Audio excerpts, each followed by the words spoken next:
please take us away. Hello, everyone. Ms. Nagalakis here to start out our meeting and to give a little bit of time for those people who are coming in a few minutes late. We're going to sing for you our school theme song. Again, our goal is to really be reiterating the truth and beauty of the scriptures with our students. And this year, our staff chose scripture from Micah: act with justice, love with mercy, and walk humbly with God. So here is a musical offering to start out our town hall.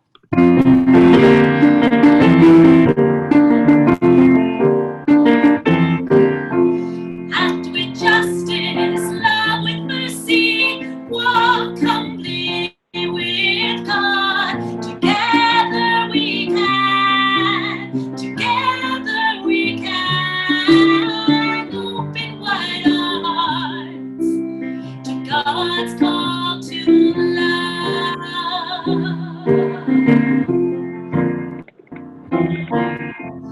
Underneath the mask we wear is a friend who truly cares, reaching out in spirit and with grace. Let us join hearts hand in hand, living out His first command to love our neighbors as ourselves. Act with justice, love with mercy, walk humbly with God. Together we can, open wide our hearts to God's call to love. Treat all people equally with respect and dignity, sharing what we have with those in need. Brothers, sisters, let us be reflections of integrity, united in one spirit, you and me. Act with justice, love with mercy, walk humbly with God. Together we can,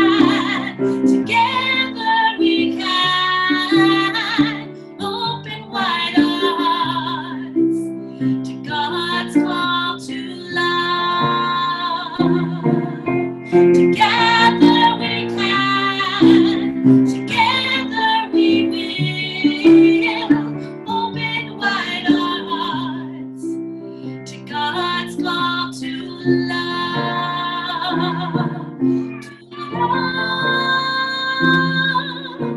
to love.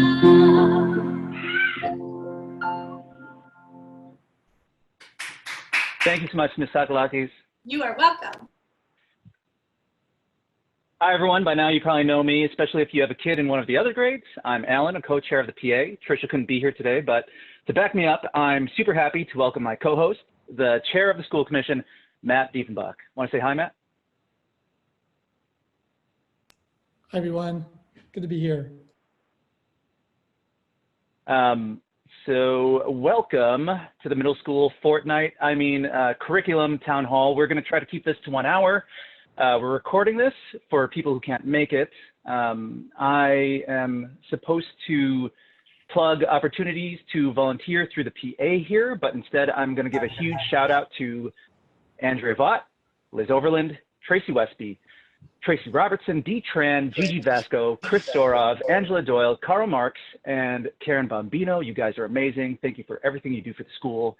There are plenty of open spots, guys. You know what we're about, and this is an amazing group of volunteers.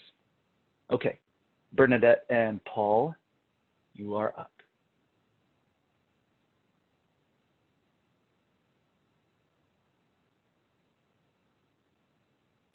There we go. I am no longer muted. All right. So there's our theme. And our next slide will have our agenda for this evening. So we're on to the administration, and if we move on to the next, here's the topics we're going to cover. So Paul, you're going to start.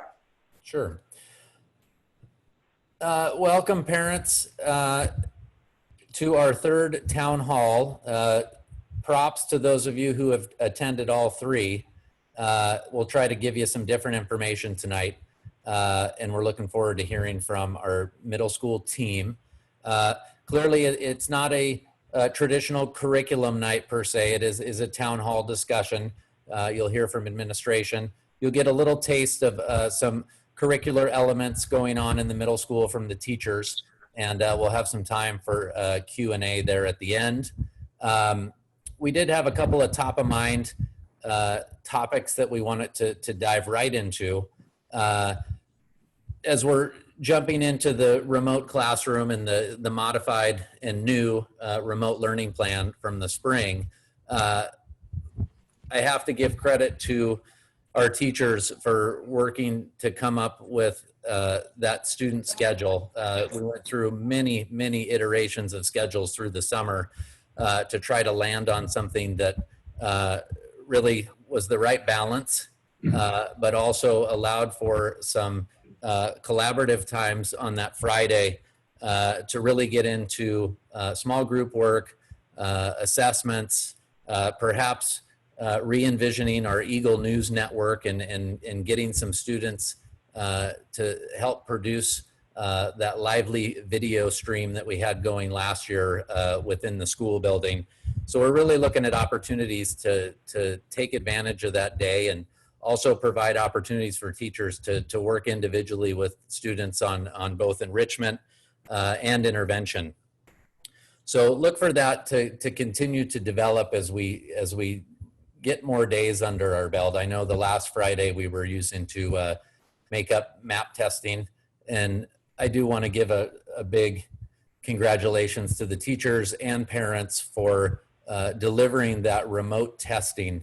That is really amazing to be able to do a adaptive test remotely over Zoom with your testing program running parallel. And I know parents, you were there supporting on the other end of the testing line, and thank you teachers also.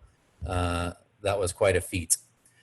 Sorry, Paul, could you give a shout out to Ms. Goditis, who organized and trained all the proctors and got it all going for us. Thank you, Ms. Goditis. Yeah, and to the assistants and specialists too for taking on groups for testing too. Again, we want that data not only to inform instruction, but just to see where we are based on an abbreviated in-person school year last year and establish a baseline for this year so we can be able to really know our students well.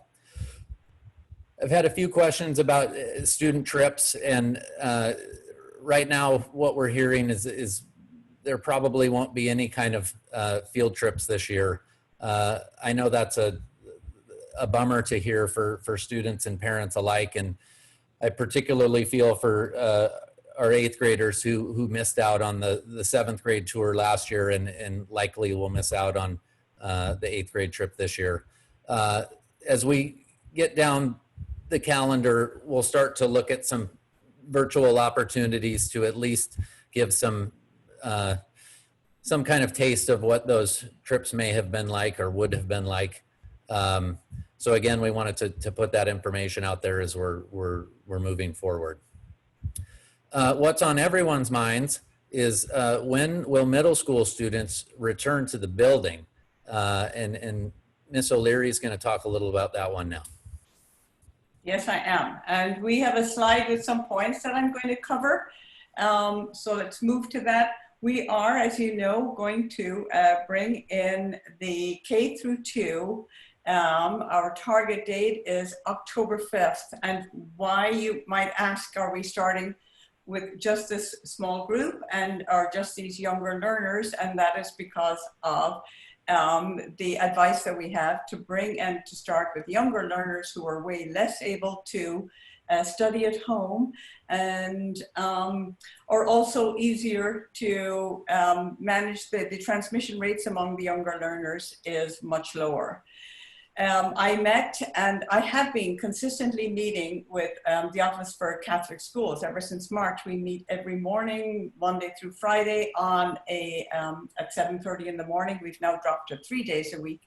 And we consistently stay in touch. We have a designated person at the Office for Catholic Schools who meets with Patty Hayes consistently. And we all met with her on this past Tuesday. The recommendation that is coming out very, very clearly and has been there for a long time is a slow, gradual, and a phased approach to reopening. We take it slowly, we learn to manage what it all means, and bringing in smaller groups as we try to manage all of those mitigating strategies that we have, the screening, the mask wearing, the social distancing. And we're watching with our preschoolers right now, and we're learning a lot. We put that QR code in as they come in. They do their testing at home, and we take their temperatures and we let them in. We will have in place scheduling considerations to support our remote learners. Because many families are choosing to also stay at home. Towards after we're in a few weeks and we see how it goes, we do not have a date yet. We will start in grades 3 through 5. And following that, we will be looking as the numbers we hope will consistently trend downwards. Now, I have to give a heads up.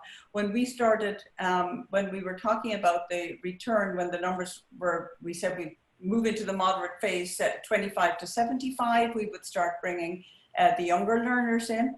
And it was at 77, and the following week, the number went down to 65, and then it went down to 55.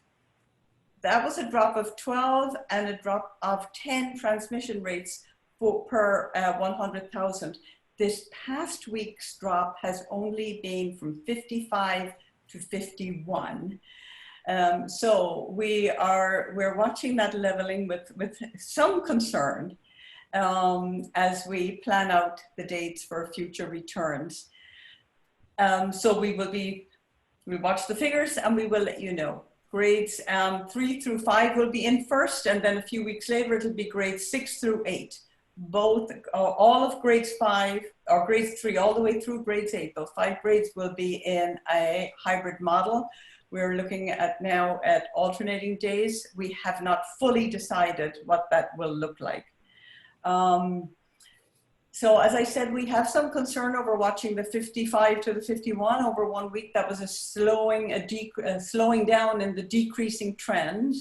And within our own school, we are currently tracking cases. We're tracking, we have some families quarantining, and we have some who have come in contact with those who may have been in contact with others who may, they're testing to see if they actually are positive, if their symptoms are COVID symptoms. So people are staying out and watching those. So we're watching it all very carefully. We sent out a massive amount of information. I realize it was a lot in last week's News Views, where we began to put out the plan. It's still up there. It's a pop out. The minute you get online, this pops out at you.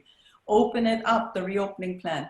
And there are so many documents there, and we would love you to read them all. And then when you have a question, go back into the document. And if you're not finding an answer, ask me. If I don't have the answer, I will go back to Patty Hayes at Public Health and get you an answer. I might just add to Ms. O'Leary's comments with, as we get closer to that date of potentially returning our older students, we will make available a survey again to have you voice your choice and commitment to whether or not you plan to be part of the in-person return, or if you would prefer to stay in the remote classroom. That being said, if you do stay in the remote classroom, I would set the expectation now that it will not be completely similar to what it is now, where an entire class is interacting virtually with the teacher. The teachers are going to have to, again, raise the level of their teaching to an in-person model mixed with a virtual model. So I'm asking that you allow the teachers some time and give them patience as they take that next step in delivering content. The other thing I'd point out is every Catholic school is on a different road here to reopening. There is no one recipe that we're all following based on something coming down from the diocese. Each campus is unique. Each school has unique challenges, and we are really heeding the advice of a slow and gradual phased approach to welcoming students back into the building. So if you're getting caught in comparing St. John's to what other schools in the community are doing or what their timelines are, just consider that we're all on a different road.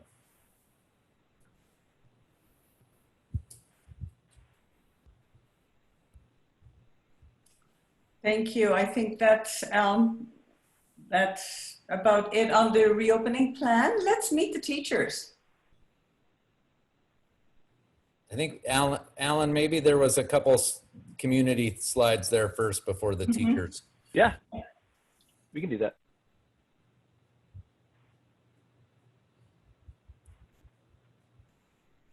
Oh, yeah.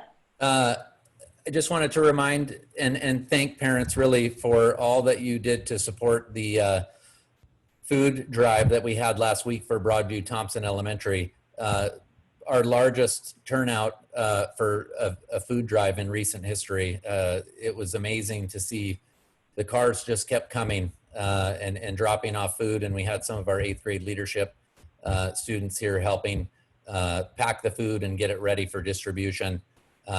So really, again, appreciate you living out our mission and serving others. Had a few of our middle school students there for the Blessing of the Backpacks Mass on Saturday evening.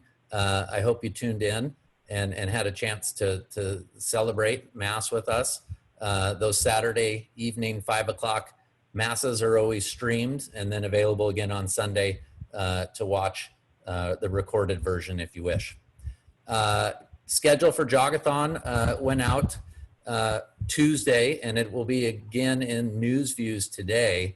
I do ask you to read the all the information in there as we reimagine and host this event socially distanced on campus.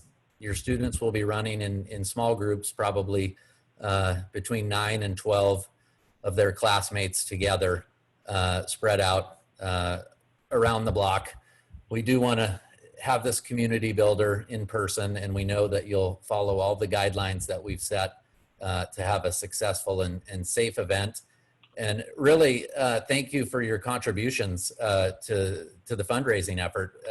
I'm amazed to see so many middle school families kind of leading the charge here, and thank you again.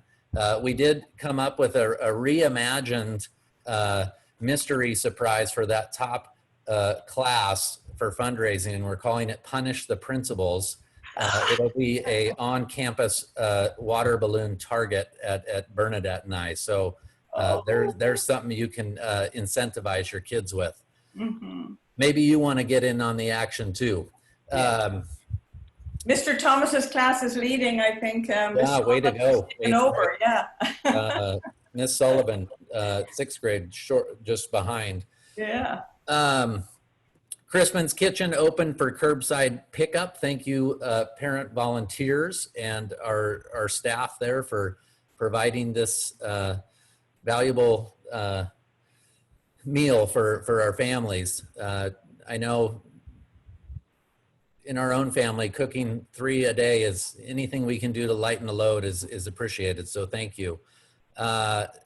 Pray for our first communicants who, as second graders last year, missed out on their scheduled first communions. Those masses have restarted into October.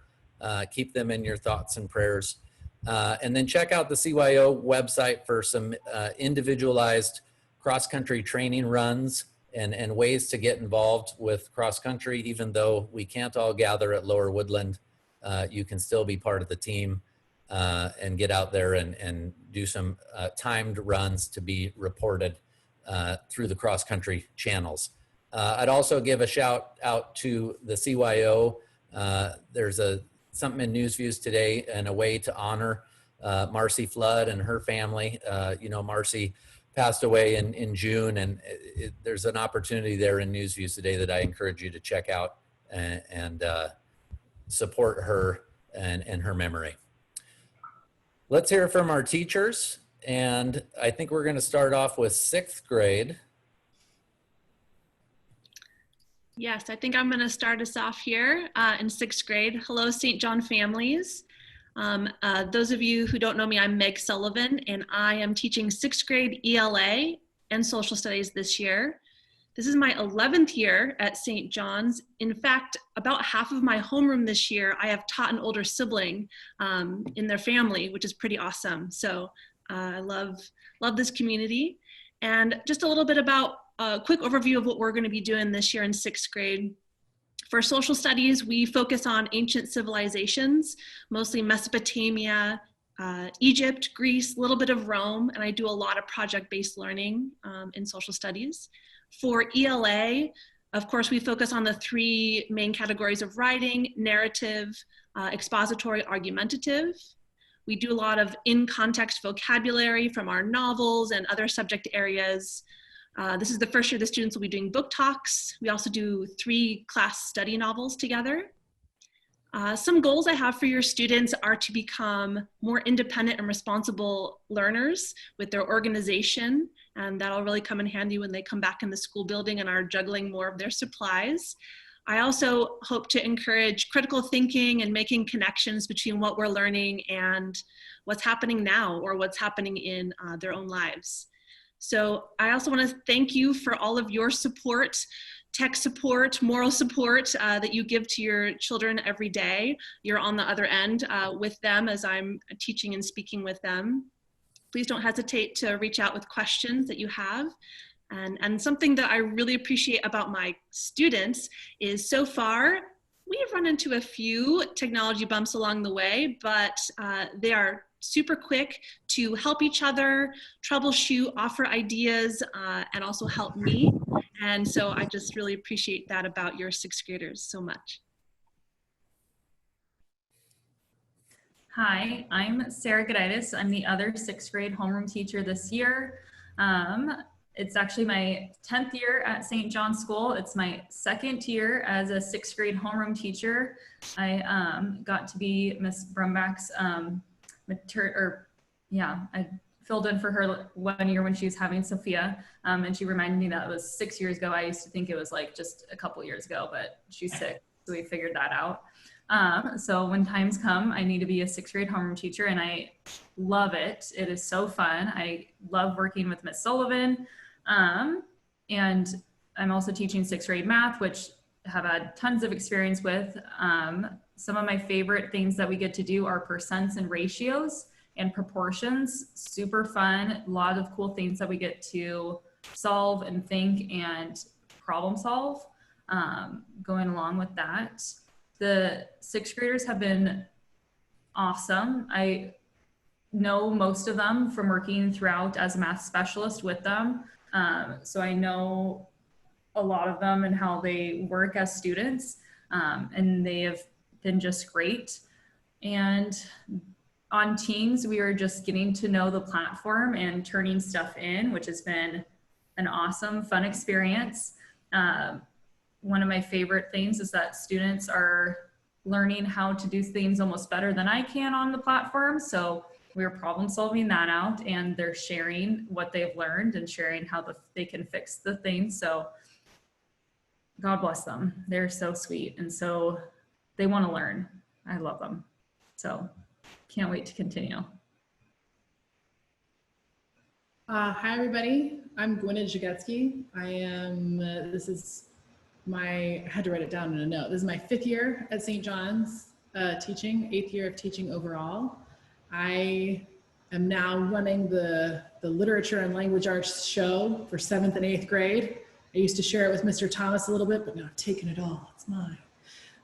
So I am working on essentially reading and writing with your students. And my main goal there with reading is to teach them how to interpret other people's messages, how to pick up on what someone's trying to tell them, and to kind of think about it and evaluate it. And with writing, I want to teach them how to convey their message clearly. So really, my goals, my main focus would be building on what they've already done with Ms. Sullivan and teachers previously, and to really hone in on critical thinking skills and how they evaluate material, because they are living in a time where they have so much information at their fingertips, it's hard to know what to believe. And so it's really, really important that they start to build those skills to analyze and really figure out, what does it mean, where is it coming from, how does this apply to me, and how can I use it to help others. And then the other thing is really refining communication skills. So taking things that they've learned in previous years and taking it to the next level. How can I share my message in a way that is clear and convincing, that people will be moved by what I say? So by the time they walk out the door, I want them to feel confident that when they choose to share their message, whatever it may be, people will sit up and listen to them. So we do that in a number of ways. Obviously, with reading and writing, a lot, and revising, a lot. I have learned very quickly that Miss Sullivan, I just told her today, I was like, writing takes a long time. And she goes, yeah, it does. And online, it seems to take longer, but I have been delighted by the patience of your students. Shout out to Abby Sorof's parents. She specifically said, I think patience will be really valuable today. I was like, God bless you, that's true. So it's been a lot of fun, and we're in 8th grade. We've got a couple of themes that I was lucky enough to get some work assistance, let's just say it. Mrs. Mansfield came up with some great ideas, and I'm shamelessly using them. And so we've got some themed units our first unit will look at identity and expression.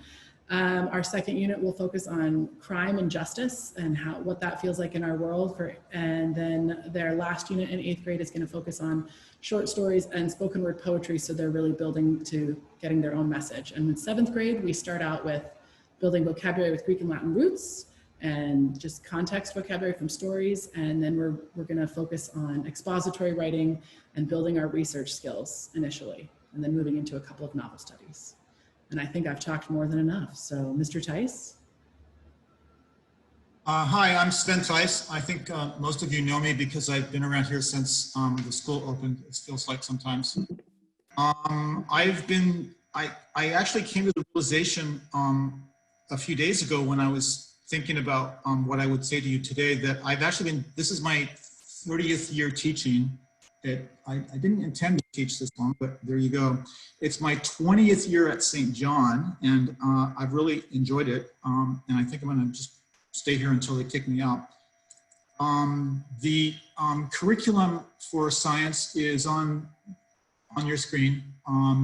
So the curriculum is based on the Next Generation Science Standards, which is the national science curriculum for the United States. It was developed by the National Science Teachers Association and the American Association for the Advancement of Science.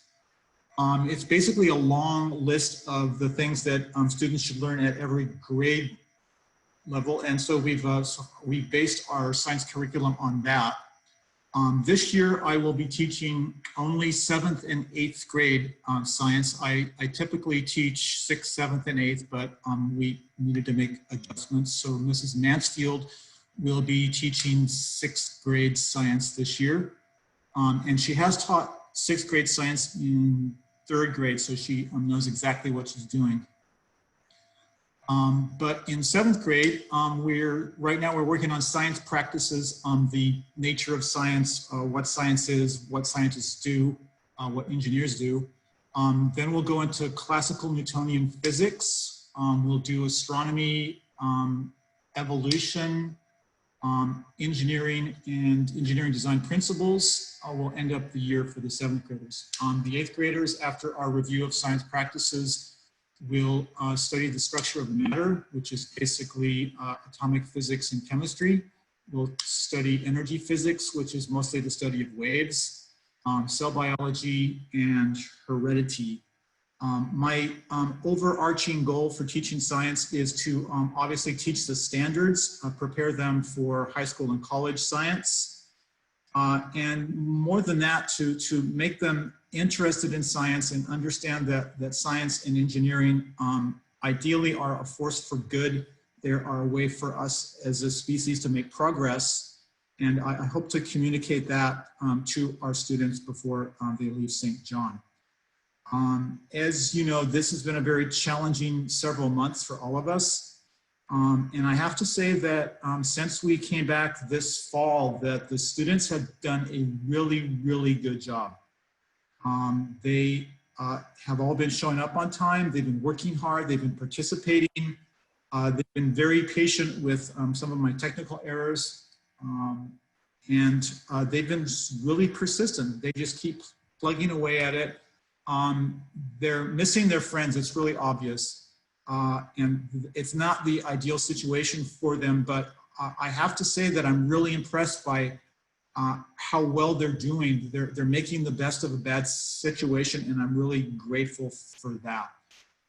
Before I stop talking, could we advance to the next slide?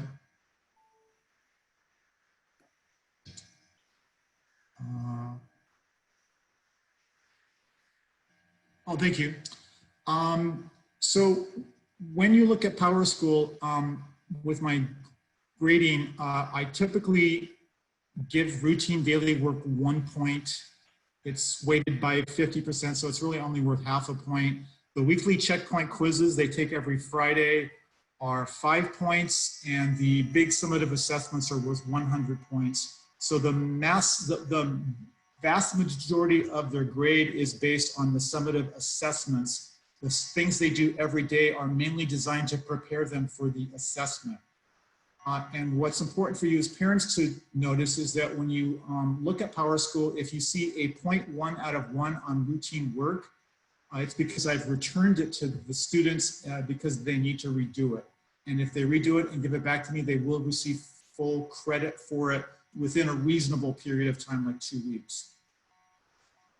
If they get 80 or more on a summative assessment, a big exam, I think that is perfectly acceptable.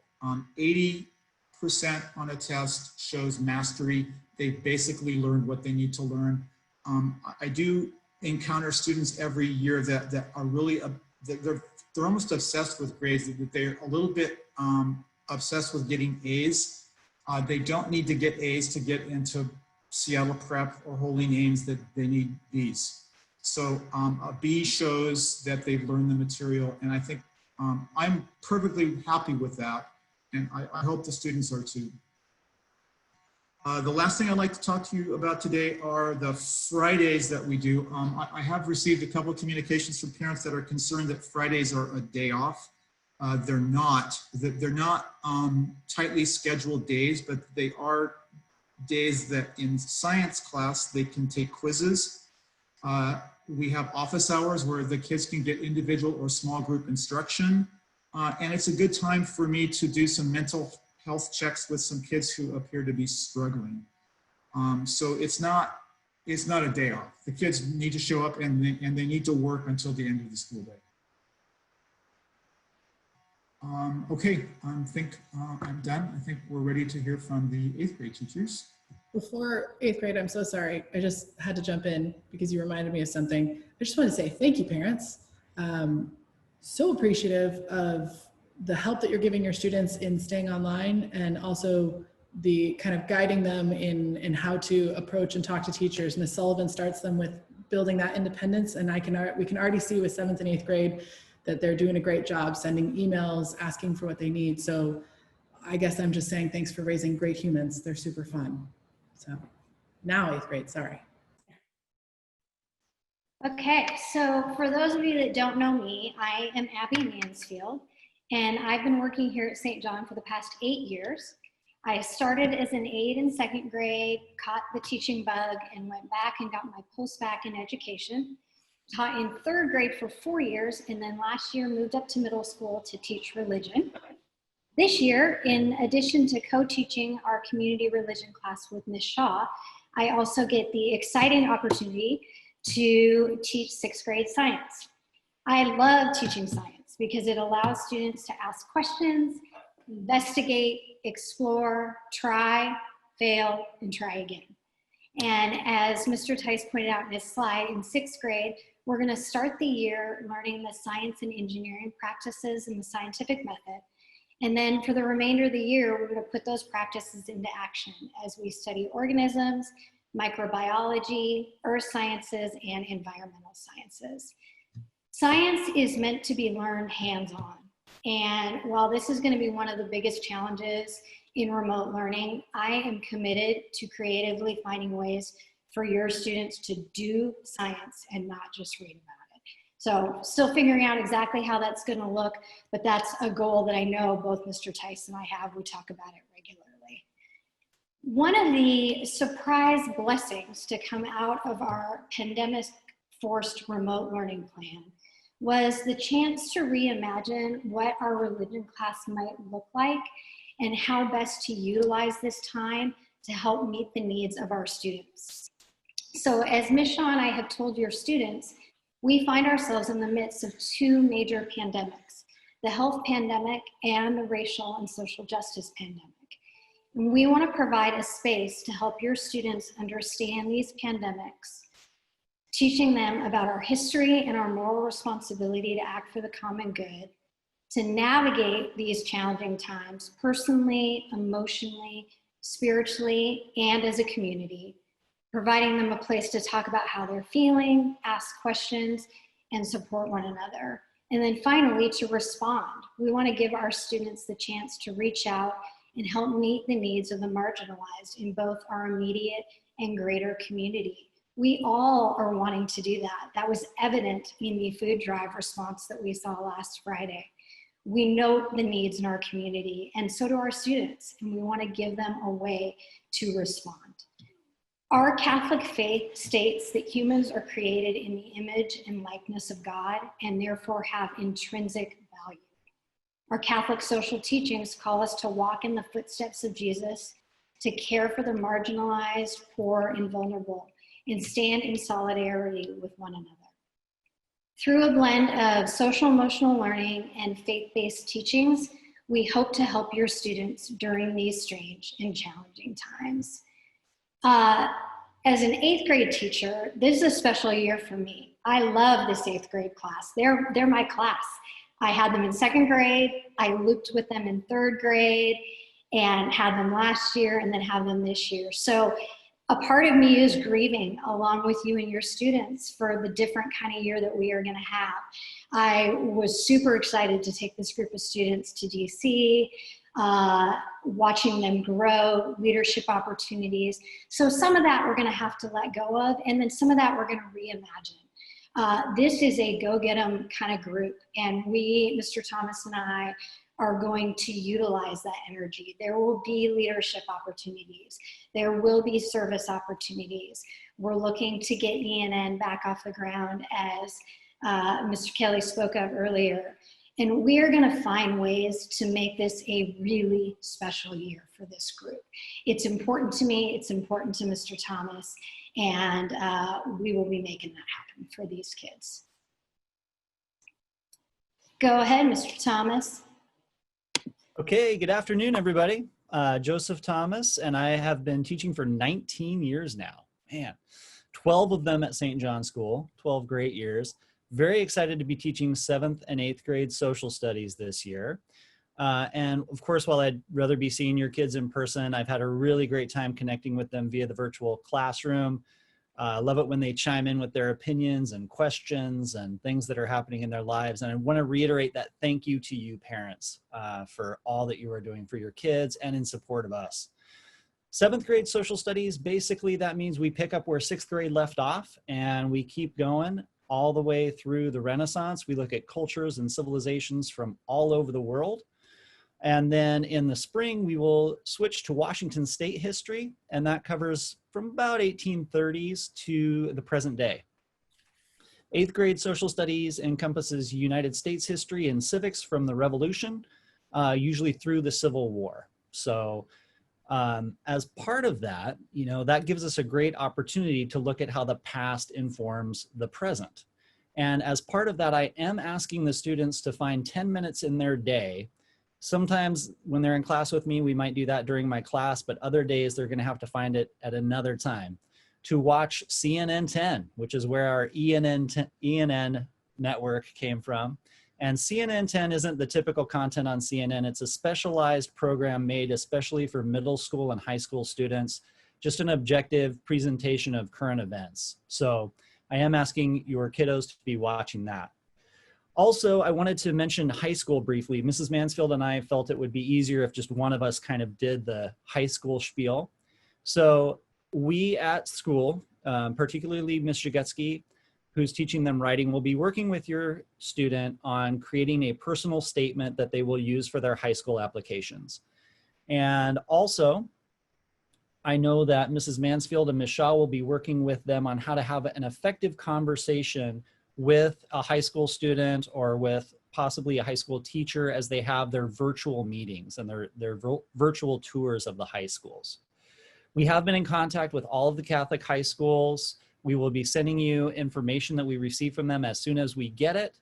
As many of you already know, the high schools are scheduling virtual visits, so you can get that information from them. The schools will also be virtually visiting our 8th grade classes at St. John. We've got Holy Names and O'Day signed up for, I believe, October 5th. And we anticipate Blanchette and Prep will also be reaching out, and we'll get them scheduled to virtually visit and talk about the different high schools. As has been the case in the past, your child's homeroom teacher will be the primary author of their recommendation, but we will get input from all of their teachers, which helps us to kind of see them as a more rounded individual.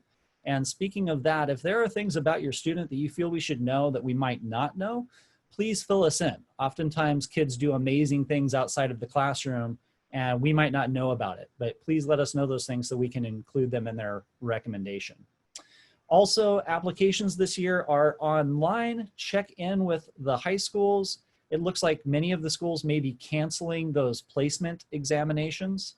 So the best place always to get information about the high schools is from the high school itself. So make sure you're contacting the high schools. And before we move into specialists, I think we breezed over Mrs. Brumbach. So I think I'm handing it off to her. Hi everyone, I'm Hazel Brumbach and this is my 19th year at St. John. I actually started teaching kindergarten with Adria Ocampo, and for the last 11 years now I've been the middle school math teacher. This year I'm teaching 7th and 8th grade math, and then our accelerated program 0 period for 7th grade. So in 7th grade it's a big year for math. We learn fundamental skills that the students are going to continue to use in high school and even into college. So we've been really working hard to understand integers, negative and positive whole numbers, and how to add and subtract them so far. Normally, if the weather was cooperating and there wasn't so much smoke, then we would be out drawing huge number lines and the children would be walking them. So if you ever get an opportunity to do that with your child, just get a piece of chalk and just give them some problems to work on. That would really help them. In 8th grade, we are reviewing all those skills they learned in 7th grade and then using them to practice our equations. So we're using variables on both sides of the equation and putting in the distributive property. Later on, the 8th graders will move into slope, the steepness of the line, and then how to find an equation from a line, and then even into 2 variable equations with systems of equations. So lots of fun happening in math, and The kids are really responding well. I've got a lot of flexibility happening in my class, and a lot of people reaching out and asking for help. And so I'm very proud of those 7th and 8th graders. And I feel it really helps that we know each other. This might be my 3rd year teaching your child. And so they're not shy to ask for help. And I want you to please keep encouraging that. And then parents, thank you too. Just as you've checked PowerSchool and seen zeros, then you've contacted me, and I appreciate that relationship and the support you're giving us. So thanks. Now on to specialists. So Miss Shaw, I think you're up. Thank you. Hi there. Okay, so you're going to get to hear from our incredible specialists now. I'm Chloe Shaw. I'm the school counselor for all our grades, kindergarten through 8th grade. This year is my 2nd year at St. John, and I'm super happy because I'm full-time this year, and there's probably no better year to have a full-time school counselor than during a pandemic, 2 pandemics. So very happy to be here and to be helping. As Mrs. Mansfield talked about, I'm co-teaching our religion community class with her, and I'm just so pleased to get to do that and get to know our incredible middle school students a little bit better. They've blown me away so far. I think we're only in like our 3rd week of school, but this class is really an incredible opportunity for them, and I'm so excited to be on that journey with them. I'm also available for one-on-one counseling. If you'd like to refer your child to me, just send me an email and we'll get that going. I can work with students on a time-limited basis just because I'm for our entire school. So feel free to email me. I'd love to help you in any way I can. And I think that's it. So I'll pass it to Adri. Hi, everybody. I'm Adri Ocampo, and I am a learning specialist at St. John, which kind of, it's not a math specialist, it's not a reading specialist, it's kind of like a little bit of everything. So I teach an enrichment class for the primary grades through a book club. I also work with 4th and 5th graders on reading intervention and writing. And then with middle school, I work with small groups on reading, writing, and the big one, executive functioning skills. So being able to study and be efficient and effective with our materials and our organization, but also how to plan, how to use our memory in more effective ways as well. So that's a part of what I do. So this is, I started with Mrs. Brumback 19 years ago, can't believe it. And it's my 22nd year of teaching. I started when I was like, what, 15 or something like that. Anyway, my goal for, in general, as a teacher, especially during this difficult time, is I just want kids to find strength in themselves and help them build that sense of, I can do it. I'm on my own, but I also have teachers to support me and give them that power that they have to be successful in this current situation that we're in. A little example of one of the things we worked on in the 7th and 8th grade is we are working on executive functioning, and the first skill we're focusing on is organization. So we did like a little design contest with the 7th and 8th graders, and they shared their workspace. So we talked about what were the qualities of a good workspace and what kind of things should they have available. Number 1, a charged computer. That was the first one, and a very important skill to know. And then we just built on that, talking about how to save assignments, how to record assignments in your planner, things like that. So those are the kinds of things that I'm working on with middle school right now. I just want to say I am a parent.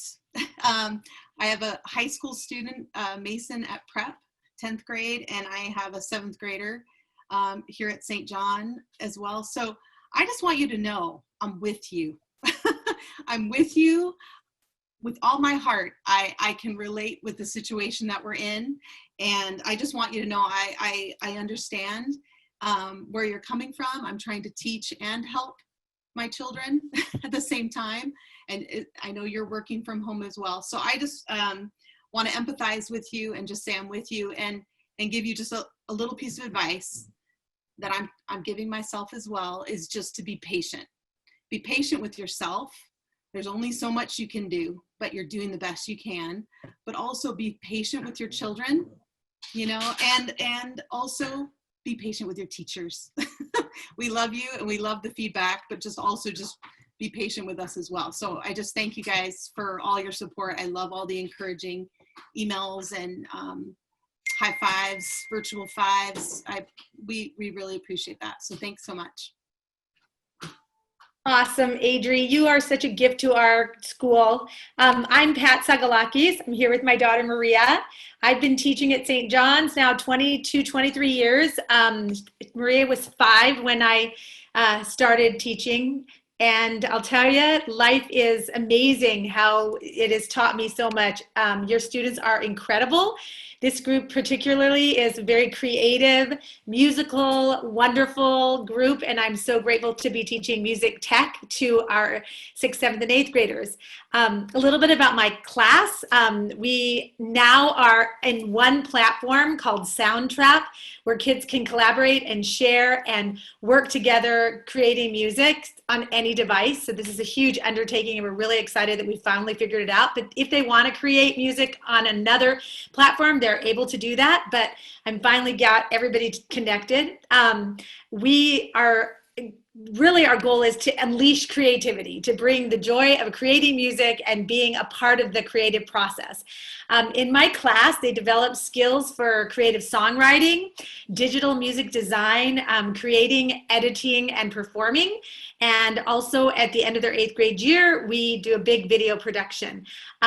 In music technology, we do song parodies, commercials, podcasts. In 7th grade, we're going to start a children's book narration and orchestration.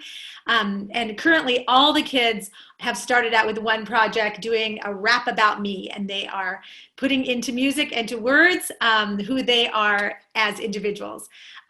So we are excited about the ability to create together, bring the joy of music. I'm also launching a few opportunities for middle school students to collaborate on some singing and recording projects from distant learning. So if your child is in 6th, 7th, and 8th grade and they don't take my class, but they want to connect with me via a song and participating in kind of a virtual choir, I am going to get some information out about that probably at the end of October. So anyway, such a joy to teach here, be here, and I guess I also want to shout out to parents with their prayers and thanks for my cancer journey I went through last year. And as you can see, I have a big head of curly hair. I'm doing really well. I'm doing terrific and feeling well, and so excited to be back teaching. Love you. Awesome. My name is Maria Sagalakis, and I am the PE specialist here, K through 8. I'm so excited to be with your kids this year. It's fun that all specialists are electives, and it's fun to have people that are really jazzed about being in my class. So I'm excited.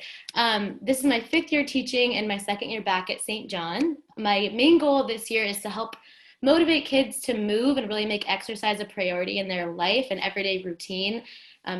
More than ever, so important with just sitting on your computer for so many hours.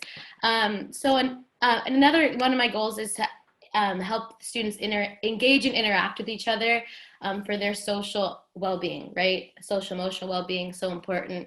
And that's a huge part of PE. So I'm going to do my best to try and keep them connected even through Zoom. My curriculum this year will be focused a lot on movement and connection, while also integrating lessons on the human body. We will be doing fitness testing, yoga workouts, circuit workouts, dancing, and Zoom games to connect and engage students to build that class culture and community. It's a big goal of mine this year, to make them feel like they are heard and they're with their friends and they are able to kind of be themselves and kind of let loose and also get their hearts pumping. So awesome to be with you this evening, the last curriculum night. Excited as a specialist to be almost done. And we are so appreciative of all your support. So Blanca, take it away. And really quick, Fridays are specialist days. That whole morning is dedicated to specialists. And, you know, we are really taking it seriously. And I think our students are. I've only had 4 kids that haven't shown up for class in the last 2 weeks. So that's pretty good as far as how many, and they usually write me and tell me they had an excuse for not showing up. So please encourage your kids. This is really important time for them to unleash exercise and creativity and Spanish and art. And so Blanca, it's yours. Thank you. Hi, my name is Blanca Denedo, Senora Blanca, and I teach K-8.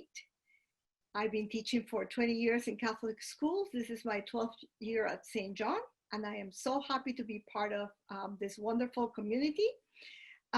This year, like Pat said, we have, I only have about 10 weeks with your students, and I'm excited. It's a small classes, and there's a couple things that we're doing differently. We used to read novels and experience the language through that and getting together. So now we're doing a small group, but I'm trying to get them to experience success in the class, every class that we have. So they get encouraged to speak the language. My goal is communication. So they need to speak, read, write in Spanish. And also the knowledge of culture. This month is Hispanic Heritage Month from September 15 to October 15. So we are learning the first thing that we're working on is learning about Spanish speaking countries and their culture. So it's not about just the language, but also the culture and share and feeling, you know, how they can connect to other cultures around. The other thing that we're doing is usually in 8th grade, we get to learn about our vocabulary for food.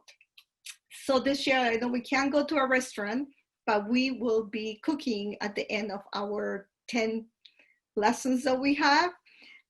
We will learn the vocabulary, but I'm trying to make it, and we in the last few years, what I've been doing is learning vocab and grammar through stories that make sense to them, that they're familiar, that they want to learn more, instead of just the grammar as a class that can be boring. So this is all within the little novels, little stories that they can relate to, so they feel like, they want to know what it says, using cognates and things like that. So I'm excited to have your kids in my class, and I'm looking forward to, any comments or anything, please email me. Thank you so much for all your support and the wonderful kids that you all bring to our school. Thank you. And it's Kay, you're up. Thanks, Blanca. Hi, I am Miss Kay. I'm an art teacher at St. John, and I'm teaching K-8, and I've been teaching art for almost 15 years, and now at 8 years, St. John. Yay. Okay, I just want to tell you how excited I am to teach your kids this year, because since specialists going to have the very elective courses right now, and then I am so happy to have so kids can eager to learn, do something. So yeah, here's the things. And for this trimester, I'm going to meet our students 10 weeks for with kind of 3 different art projects, which is designed to help improve students' basic artistic skills. So we're gonna do the drawing, painting, and design. Definitely we're gonna use different materials, but hopefully, since pandemic situation doesn't allow us to use lots of different materials for our activities. So I'm gonna just ask our students to utilize what they have at home, and then I'm gonna guide them how to use the materials properly with different techniques.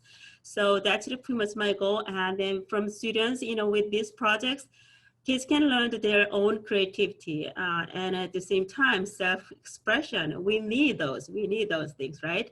Since pandemic gives us a tremendous time to focus on ourselves, and even students can look into themselves, right? So give them opportunity, give them a tool, give them a pencil. Just gonna ask them what they're drawing, and then ask them why they just want to put this color on it. Just not starting from the beginning. So I think we need some connection, right? So I think the art is a great tool to be connected to each other, and let them express. I know the Ms. Chagosky mentioned that reading and writing is a great tool, and art is those together. So write in some story and then draw something. This is a whole picture. I think through this project, students will recognize and use the elements of art, line, shape, form, color, value, texture, and space. And on top of that, they're gonna use their design principles, rhythm, balance, proportion, variety, emphasis, harmony, and unity. How many of you guys remember what I said? Okay, at this, kids are gonna know what they're gonna do. So this is a great journey. I think that art can be a great kind of tool to communicate each other. And I am so grateful to be part of their creative journey. Thank you. Teachers and specialists, I'm getting so many comments from parents who are so thankful for you.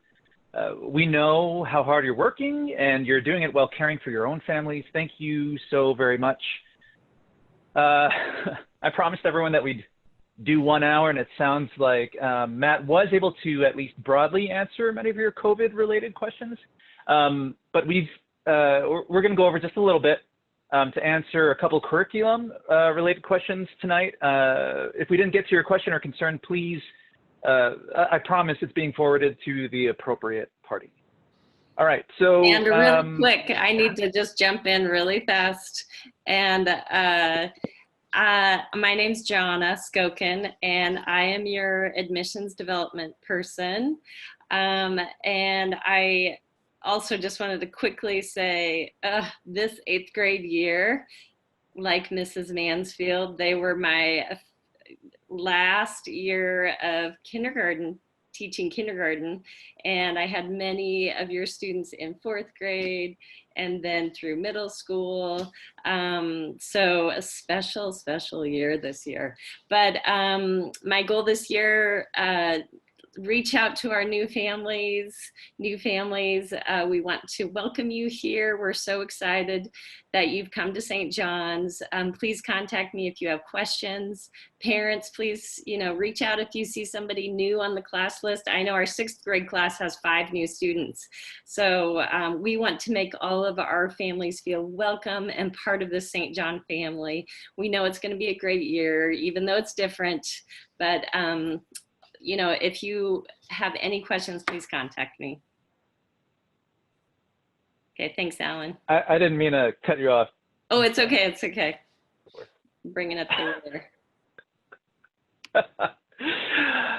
All right, so just curriculum-related questions so that we could really end this meeting on a high note. How are tests being handled this year, you guys? I don't know if that's a Paul and Bernadette question or if that's teacher specific.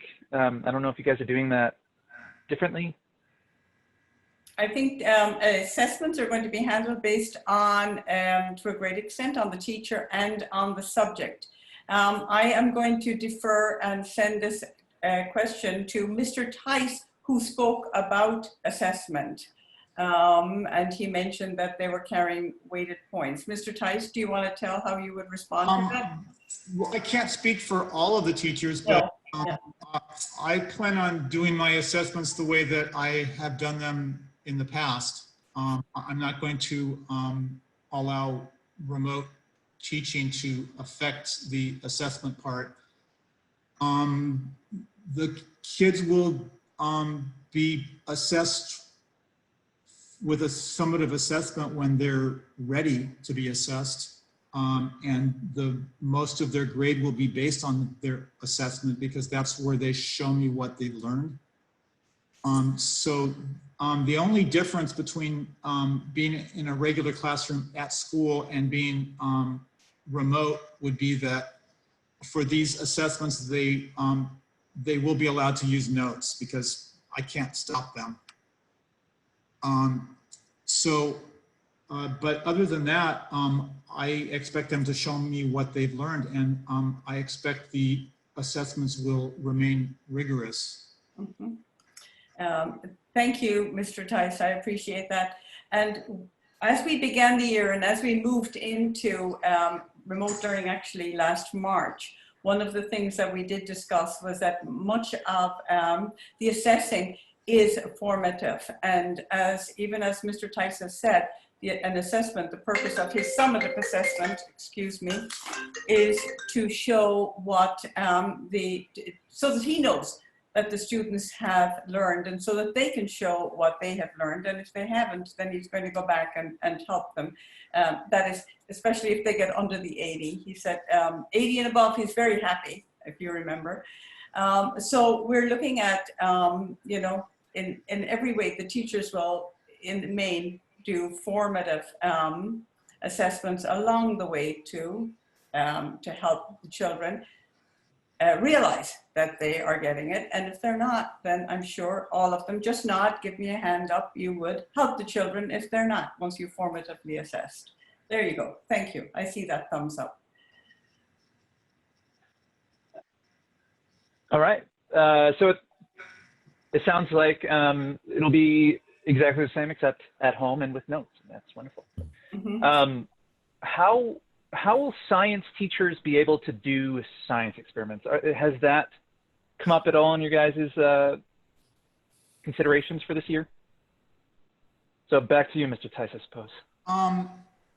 This is a struggle for me. I have been struggling with this since last spring. The basis of my instruction at school has always been hands-on activities, and that's hard to replicate with online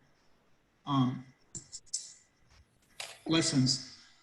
I do plan on doing some online activities, some hands-on activities with students. I plan on doing as much as possible with things that people are likely to have around the house. However, it will be necessary for parents or children to come to school and do a flagpole pickup sometimes. Yeah, same with me. And Mr. Tice and I have been talking about that and how we're going to put those kits together, perhaps coordinating some pickups. I'm looking at trying to figure out if I can get ahead enough to where maybe you can pick up a month's worth of supplies, things like that. But if it's things that you won't have around the house, you would come and get those from us. And please return them when you're done. Do you guys have 100 Bunsen burners that we can borrow? Will kids have buddies in different grades this year? And what can that look like? That is an interesting question.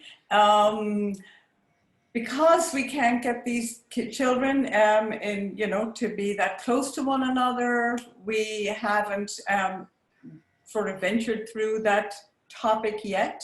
One that we talked about, I know a little bit, some teachers last year was maybe having the children connect via some form of writing, artwork, or Zoom, but we have not pursued it as such. We don't have, I don't think, we don't have plans at the moment, but it's something that we could pursue. So let's think about that one. And Ms. Shaw, yeah. Mentorship kind of thing, or even lessons that we might put together that are social justice related. So it's hard to do a virtual buddy where we're on different platforms, so that makes it a little bit challenging, but certainly some things where the older kids are connecting with the younger kids via instruction or lessons and things like that. We're playing around with that through SEL and social justice for sure. Thank you. Yeah. As a father of younger kids, that's super exciting. That's amazing to hear. Yeah, can't wait to find out more. Is going back to testing, and I don't know if this is the right vehicle to get deeply into the weeds with this one, but is testing then, I don't know if this is back to you then, Mr. Tice, but is testing on an honor system or all open book? What's the philosophy then with that?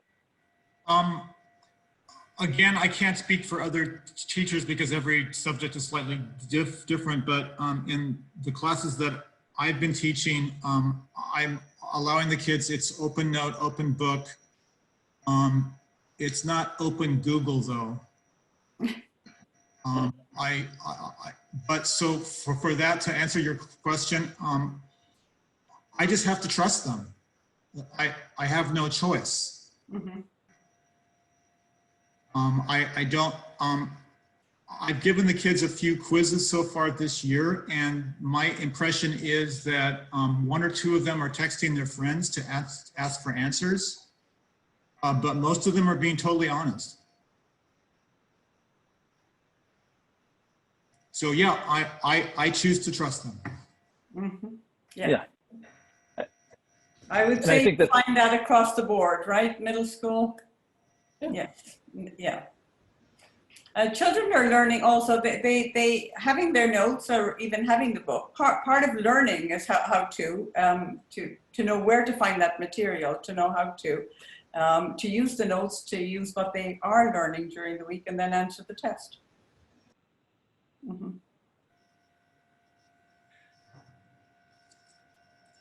All right, I've got, let's just do one final question. And this is, Abby, this one might be more directed towards you, but anyone should feel free to chime in. Is there any specific project and effort that will span across the middle school to promote social justice? That's a great question. I don't think there's one common project. What I would say is that there's going to be a common thread, and that common thread is an accurate through line through history. So it is really important that our students understand where we have come from, to understand where we are now, so that they can change and alter where we are headed. And so that will look different for 6th grade, 7th grade, and 8th grade based on where they are at developmentally, right? What an 8th grader may be willing or able to dive into may look a little different than a 6th grader, but that through line of accurate history is probably going to be the most important thing, I would say, that's consistent between all grades. As for projects, I think those are going to be driven some by your students. We're treating each one of these 6 classes as their own individual pod, and we really want them to drive what their community looks like. We're calling it their brave space, and we want them to drive and direct where we're headed. So their questions and their interests will directly impact what kind of service we're doing, because we want to be playing off of the things that they're interested in. So I think that answers the question, Alan. Is that sort of? I think so, and that's already a huge undertaking, and that's really exciting. Yeah, thank you so much for that, Ms. Mansfield. All right, and thank you all teachers, thank you all parents, all staff, all specialists. We're at 5:15. You guys are wonderful, and I've kept you for too long already. If your question didn't get asked tonight, or if it wasn't asked to the full breadth that you hoped it to be, please, send an email our way, send an email to me, send an email to teachers, principals, whoever, and know that if it was already asked and it just wasn't gotten to, that it was already pushed on to the right person. All right, thank you guys so much. Thank you, Alan, and thank you, Matt, for hosting. And thanks, teachers. Well done. Thank you. Bye-bye, everybody. Thank you all for being here.